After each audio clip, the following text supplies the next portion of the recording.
കോഴിക്കോട് കള്ളക്കടൽ പ്രതിഭാസം west hill ശാന്തിനഗറിൽ കടൽ കയറുന്നു. നിരവധി വീടുകളിൽ വെള്ളം കയറി. ഗോകുൽ ചെരികയാണ്. ഗോകുൽ, എന്താണ് നിലവിലെ സാഹചര്യം?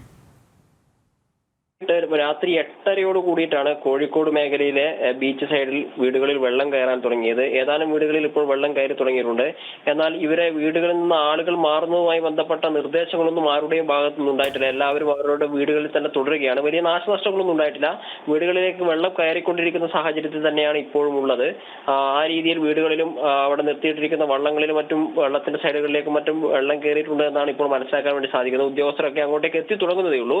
ഇതുമായി ബന്ധപ്പെട്ട ഒഴിഞ്ഞു മാറി താമസിക്കണമെന്നതുമായി ബന്ധപ്പെട്ട നിർദ്ദേശങ്ങളൊന്നും തന്നെ ഇതുവരെ പുറപ്പെടുവിച്ചിട്ടില്ല. ഈ കള്ളക്കടൽ പ്രതിഭാസ സംസ്ഥാനത്തിന്റെ വിവിധ മേഖലകളിൽ പ്രഖ്യാപിച്ച സമയത്തൊന്നും ഉണ്ടായിരുന്ന സമയത്തൊന്നും ഈ കോഴിക്കോട് ബീച്ചിന്റെ അല്ലെങ്കിൽ കടൽ മേഖലയിലൊന്നും ഇത്തരത്തിലുള്ള പ്രതിഭാസം ഉണ്ടായിരുന്നില്ല. ഇന്ന് ആദ്യമായിട്ടാണ് ഇത്തരത്തിലൊരു സംഭവം ഇവിടെ റിപ്പോർട്ട് ചെയ്യുന്നത്. സുരേഷ്, ഗൂഗിളാണ് വിവരങ്ങൾ നൽകിയത്.